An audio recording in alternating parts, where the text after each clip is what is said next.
Last episode में हमने देखा था कि मास्टर जी की मुलाकात एक बेहद ही स्ट्रॉन्ग आदमी के साथ होती है। वो आदमी मास्टर जी को बताता है कि वो यहाँ पर इतने टाइम से कैद है कि उसे अब अपना नाम भी याद नहीं, और उस आदमी ने काफी समय से अच्छा खाना नहीं खाया था, इसीलिए मास्टर जी उसको अपना खाना और वाइन देते हैं। मास्टर जी के बिहेवियर से वो आदमी काफी इम्प्रेस होता है और वो कहता है कि मैं आपके लिए किसी की भी जान ले सकता हूँ, आप मुझे बताइए कि मुझे क्या करना है। तो मास्टर जी कहते हैं कि मुझे किसी की जान नहीं लेनी, बस आप मेरे लिए एक बच्चे की रक्षा कर सकते हैं। दूसरी तरफ हमने देखा था कि बायू अपनी ट्रेनिंग कर रही थी, तभी एक आदमी बायू के पास आकर उसे बताता है व्हाइट लॉर्ड लूफी क्वे को पकड़कर अपने साथ लेकर गए थे और मिस लीना उसको बचाने के लिए गई थी, लेकिन अभी तक उन दोनों में से कोई भी लौटकर नहीं आया और हमें इस बात का शक है कि कोई उनको कैसलवेनिया ले जा रहा है। तो बायू कहती है कि तुम ज्यादा चिंता मत करो, मुझे उन पर पूरा यकीन है, वो लोग जल्दी लौट आएंगे। अब आगे एपिसोड के स्टार्ट में हम देखते हैं कि वो सभी लोग एक जंगल से गुजर रहे थे, तभी लूफी क्वे को आसमान में एक ईगल दिखाई देती है। ईगल को देखकर लूफी क्वे रुक जाता है और वो सोचता है कि आमतौर पर ये रात में नहीं दिखाई देते। अचानक गाड़ी रुकने की वजह से मिस लीना बाहर आकर देखती हैं। जाओ उन दोनों को बताता है ये लॉर्ड का ईगल है और इस ईगल के देखने का मतलब है कि लॉर्ड ने सभी सिटीजन्स को इकट्ठा होने का ऑर्डर दिया है। इसके बाद हमारा सीन शिफ्ट होता है और हम जंगल में कुछ लोगों को देखते हैं। वहाँ पर कुछ लोगों का एक ग्रुप आता है जिनको वो लोग रोकते हैं। असल में ये सभी लोग एक ही ग्रुप के होते हैं। तभी एक आदमी मास्क वाले आदमी से कहता है कि हम यहाँ क्यों रुके हैं, यहाँ से हमें सिटी साफ साफ दिखाई दे रही है, हम लोग वहाँ पहुँच सकते हैं। तो वो आदमी बताता है कि यहाँ पर और 3 लोग आ रहे हैं जो कि हमारे लिए बहुत ही इम्पोर्टेंट है। तो ये सुनकर वो आदमी समझ जाता है और वो कहता है ठीक है, मुझे भी देखना है कि तियानगोंग से कौन आ रहा है। इसके बाद वो सभी लोग वहीं पर अपना कैंप बनाते हैं। अब हमारा सीन शिफ्ट होता है और हम कैसलवेनिया के लॉर्ड को देखते हैं। उसके पास एक आदमी आता है जो उसे बताता है कि हमने यहाँ पर सभी फैमिलीज का बंदोबस्त कर दिया है। तभी वहाँ पर लॉर्ड की तलवार अचानक से हिलने लगती है। लॉर्ड कहते हैं कि मुझे आज भी अच्छा फील नहीं हो रहा। इसके बाद लॉर्ड अपनी तलवार पर हाथ रखते हैं और उनका ऑरा चारों ओर फैल जाता है। वो आदमी लॉर्ड से कहता है कि आपको अपनी तलवार की बात सुननी चाहिए। तो लॉर्ड कहते हैं कि मैं केवल अपने 100-200 दुश्मनों के लिए अपनी तलवार नहीं उठाना चाहता, क्योंकि अगर मैंने एक बार तलवार उठा ली तो हजारों लोगों की जान चली जाएगी, इसीलिए आपको सेकंड मास्टर के पास जाना चाहिए। तो वो आदमी बताता है कि हमारे 9 डेविल्स बाहर गए थे, लेकिन अभी तक उनमें से एक भी लौटकर नहीं आया है। तो लॉर्ड उसे कहते हैं कि ठीक है, तुम मास्टर के पास वापस जाओ, मैं जाकर देखता हूँ कि आखिर क्या हुआ है। इसके बाद लॉर्ड अपनी तलवार को उठाते हैं। तभी उनके सामने एक मिस्टीरियस आदमी आता है। लॉर्ड उससे कहते हैं क्या तुम मेरे साथ चलना चाहते हो। तो ये सुनकर वो आदमी मुस्कुराता है। लॉर्ड भी उसे देखकर मुस्कुराते हैं, जिसके बाद वो दोनों वहाँ से निकल जाते हैं। अब हमारा सीन नेक्स्ट डे मॉर्निंग में शिफ्ट होता है और हम उन्हीं लोगों को देखते हैं जिन्होंने रात को जंगल में कैंप लगाया था। तभी एक जासूस वहाँ पर एक आदमी के पास जाता है और उसको बताता है कि जाओ, लूफी क्वे और मिस लीना हमसे 10 मील दूर आगे निकल चुके हैं। तो मास्टर उस आदमी को देखते हैं और वो कहते हैं कि तुम हमारे साथ हो, इसीलिए तुम्हें अपनी पहचान को छुपाने की जरूरत नहीं है। इसके बाद हमारा सीन शिफ्ट होता है और हम लूफी क्वे को देखते हैं। वो लोग जंगल में अभी भी चल रहे थे। लूफी क्वे को जंगल में कुछ ज्यादा ही शांति लगती है, तो वो सोचता है कि यहाँ पर कुछ तो गड़बड़ है। गाड़ी के अंदर जाओ भी यही सोच रहा था कि आज जंगल कुछ ज्यादा ही शांत है। मिस लीना गाड़ी की छत पर जाकर आसपास नजर रखती हैं। मिस लीना बोलती है कि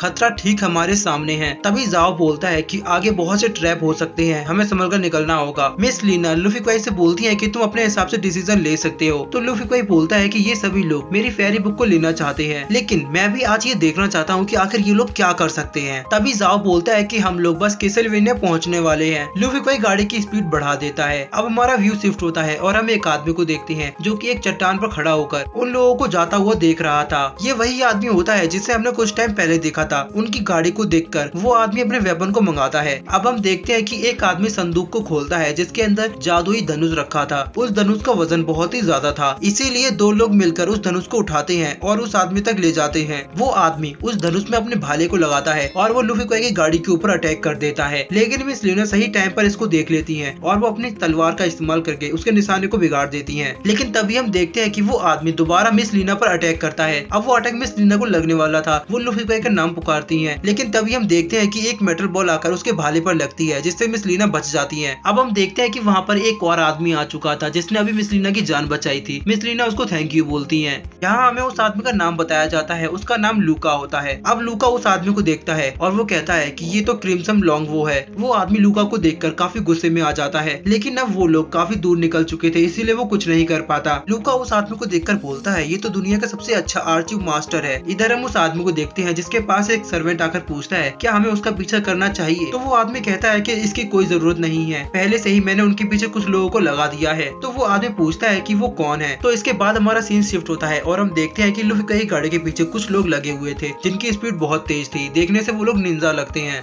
गाड़ी के अंदर जाओ को इस बात की खबर लग चुकी थी कि कोई पीछा कर रहा है, इसीलिए वो अपने वेपन का इस्तेमाल करके 2 लोगों को वहीं पर मार देता है और तभी 2 और लोग उनकी गाड़ी के पीछे लगे हुए थे। और जब लूफी कोई सामने देखता है तो सामने 2 लोग चैन पकड़कर उनका रास्ता ब्लॉक करके खड़े थे। उनको देखकर लूफी कोई और मिस लीना लड़ने के लिए तैयार हो जाते हैं और पीछे से वो दोनों निंजास भी बहुत तेजी के साथ आगे बढ़ रहे थे। इधर हम देखते हैं कि वो दोनों आदमी अपनी चैन से अटैक करते हैं और वो उन दोनों निंजास को अपनी चैन में पकड़ लेते हैं। अब लूफी कोई उन दोनों से पूछता है कि आखिर तुम लोग कौन हो। वो दोनों लूफी कोई को अपना इंट्रोडक्शन देते हैं जिसमें मोटा वाला आदमी बताता है कि मैं कैसलवेनिया का काउ हेड हूँ और पतला वाला बोलता है कि मैं कैसलवेनिया का गॉड हेड हूँ। मिस लीना उन लोगों से पूछती है कि आप लोग यहाँ क्यों आए हैं। अब वो लोग कुछ बोल पाते हैं उससे पहले ही जाओ गाड़ी के अंदर से बाहर आता है और वो पूछता है कि क्या आप सब कुछ सेफ है। तो वो मोटा आदमी कहता है कि मुझे नहीं पता। तभी हम देखते हैं कि वहाँ पर कुछ सोल्जर्स आ जाते हैं जिन्होंने मास्क लगाकर रखा हुआ था और तभी अचानक से कोई उन पर कुल्हाड़ी से अटैक करता है। गॉड हेड कुल्हाड़ी को देख लेता है और वो बहुत आसानी से उसके अटैक को डॉज कर लेता है। इसके बाद गॉड हेड बोलता है कि मुझे लगता है कुछ लोग नहीं चाहते कि लूफी कोई हमारी सिटी में आए, इसीलिए वो लोग लूफी कोई को यहाँ से डराकर भगाने की कोशिश कर रहे हैं। तो काउ हेड लूफी कोई से बोलता है कि आपको कैसलवेनिया पहुँचने के लिए यहाँ से सीधे जाना है, आप आगे बढ़िए। हम देखते हैं कि आखिर आपको कौन रोकता है। हम लोगों ने 9 साल तक सिटी की प्रोटेक्शन की है और हमारी मर्जी के बिना यहाँ पत्ता भी नहीं हिल सकता। इसके बाद लूफी कोई अपनी गाड़ी को आगे बढ़ाने लगता है। वो दोनों लूफी कोई की गाड़ी के ऊपर चढ़ जाते हैं। अब हमारा सीन शिफ्ट होता है और हम देखते हैं कि व्हाइट किरण उस आदमी से मिलने के लिए आता है। व्हाइट किरण उसको ग्रीट करता है और कहता है कि मैंने कभी नहीं सोचा था कि वान फैमिली का हेड मुझे ऐसी जगह पर मिलेगा। तो ये सुनकर वो आदमी व्हाइट किरण से कहता है कि मैंने भी नहीं सोचा था डिप्टी मिनिस्टर बाई मुझे ऐसी जगह पर मिलने के लिए आएगा। तो व्हाइट किरण उस आदमी से कहता है कि अभी खेल शुरू करने का सही समय नहीं है। वो आदमी व्हाइट किरण से कहता है कि लूफी कोई मेरे हाथ से बचकर निकल गया और वो कैसलवेनिया पहुंच चुका है। अब मैं कैसलवेनिया पर अटैक करके कैसलवेनिया को खत्म कर दूंगा। तो व्हाइट किरण कहता है कि अभी इसकी जरूरत नहीं है, पहले से ही कैसलवेनिया के गेट पर कोई उनका इंतजार कर रहा है, आप बस देखते जाइए, खेल और भी ज्यादा एक्साइटेड होने वाला है। इसके बाद हमारा सीन शिफ्ट होता है और हम देखते हैं कि लूफी कोई कैसलवेनिया तक पहुंच चुका था। वो लोग कैसलवेनिया में एंटर करने वाले थे कि तभी लूफी कोई को वहाँ पर कोई दिखाई देता है। लूफी कोई अपनी गाड़ी को वहीं पर रोक लेता है। इसके बाद हम देखते हैं कि वो और कोई नहीं बल्कि ड्रैगन विन होता है। जाओ उसको देखकर बोलता है कि एक बार हार कर तुम्हारा मन नहीं भरा जो दोबारा चले आए। ड्रैगन विन उससे कहता है कि अभी तुम्हें मेरी पावर का कोई अंदाजा नहीं है। तभी हम देखते हैं कि काउ हेड और गॉड हेड लूफी कोई की प्रोटेक्शन के लिए आगे चले जाते हैं। के बाद वो घोड़े वाला आदमी भी उनकी प्रोटेक्शन के लिए आगे जाता है। वो तीनों ड्रैगन विन को चैलेंज करते हैं और हेड बोलता है कि मुझे पता है कि हम तुम्हें नहीं हरा सकते, लेकिन फिर भी हम कोशिश जरूर करेंगे। इसके बाद गॉड हेड उस घोड़े वाले आदमी को देखता है और कहता है कि हम तीनों एक साथ नहीं लड़ सकते। तो ड्रैगन विन कहता है कि तुम उसकी चिंता मत करो। इसके बाद ड्रैगन विन अपनी छड़ी से उन पर अटैक करता है। वो दोनों एक साथ मिलकर अपनी चैन से उसकी छड़ी को रोकने की कोशिश करते हैं, लेकिन वो आदमी सच में काफी पावरफुल होता है। उसकी छड़ी उस दोनों आदमी को अपने साथ खींच लेती है, लेकिन वो दोनों उसकी छड़ी को रोकने में कामयाब हो जाते हैं। उसकी छड़ी दोबारा से उड़कर लौटकर उसके पास चली जाती है। वो दोबारा अपनी छड़ी को घुमाकर वापस भेजता है। तो इस बार वो आदमी अपनी मेटल बॉल का इस्तेमाल करता है जिससे उसकी छड़ी बीच से टूट जाती है, लेकिन इसके बावजूद उसकी छड़ी रुकती नहीं। वो सीधे लूफी कोई की ओर जा रही थी और वो छड़ी लूफी कोई को लगने ही वाली थी कि तभी हमारा एपिसोड यहीं एंड हो जाता है।